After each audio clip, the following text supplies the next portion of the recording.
इकना mess convention के 50वें साल की तकरीबात के तहत इकना न्यूयॉर्क के ज़ेर एहतमाम इमाम्स एंड लीडरशिप मीटिंग का इनेकाद शिराजी रेस्टोरेंट में किया गया। इस पुरवकार तकरीब में इकना के ओहदेदारान के अलावा मुल्क भर से मजहबी शख्सियात, कम्युनिटी रहनुमाओं और मुख्तलिफ तबकात फ़िक्र से ताल्लुक़ रखने वाले बाअसर अफराद की बड़ी तादाद ने शिरकत की।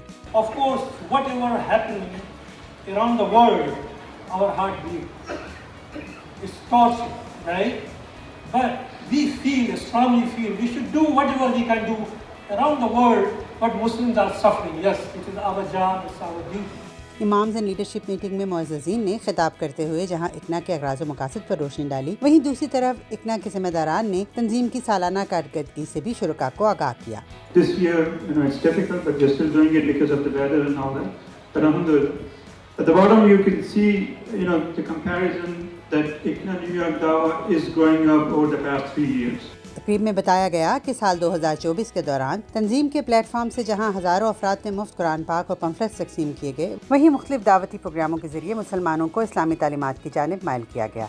The challenges that our community or our ummah face, it needs a lot of attention from the leadership, from the leaders of the community, from the organizations of the community.